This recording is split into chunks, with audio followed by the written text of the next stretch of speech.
ঝুঁকি নির্ভর শিক্ষা প্রতিষ্ঠান তৈরি করছে, নতুন কর্মসংস্থান সৃষ্টি করছে। এই সাহস ও আত্মবিশ্বাসের পেছনে শিক্ষার অবদান ও স্বীকার করার সুযোগ নেই বিজ্ঞ প্রতিপক্ষ। হয়তো কিছু সমস্যার কথা বলছেন, আমরাও স্বীকার করি শিক্ষা ব্যবস্থার আরো উন্নতির প্রয়োজন রয়েছে, কিন্তু সীমাবদ্ধতা থাকা আর ব্যর্থ হওয়া এক জিনিস নয় বিজ্ঞ প্রতিপক্ষ। আরেকটা নির্ভর প্রশ্ন থেকে যাচ্ছি, যদি শিক্ষা ব্যবস্থা স্বপ্ন দেখাতে ব্যর্থ হয়, তাহলে একজন কৃষকের সন্তান কিভাবে চিকিৎসক হয়, একজন দিনমজুরের সন্তান কিভাবে প্রকৌশলী হয়, একজন গ্রামের শিক্ষার্থী কিভাবে আন্তর্জাতিক গবেষক বা সফটওয়্যার প্রকৌশলী হয়, এবং একজন রাজমিস্ত্রির ছেলে কিভাবে এমপি হয়? উত্তরটা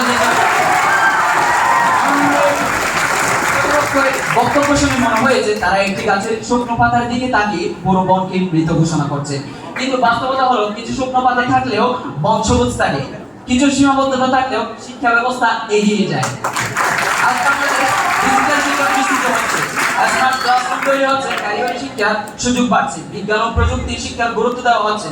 স্বপ্ন কোনো শিক্ষা ব্যবস্থা একা তৈরি করে না, শিক্ষা, পরিবার, সমাজ এবং ব্যক্তিগত পরিশ্রম সবকিছু মিলিয়ে একটি স্বপ্নকে বাস্তবে রূপ দেয়। তাই শিক্ষা ব্যবস্থা কিছু সীমাবদ্ধতা থাকলেও পুরো ব্যবস্থাকে ব্যর্থ বলা যথোপযুক্ত নয় বিজ্ঞ প্রতিপক্ষ। ধন্যবাদ মাননীয় মডারেটর, ধন্যবাদ সবাইকে।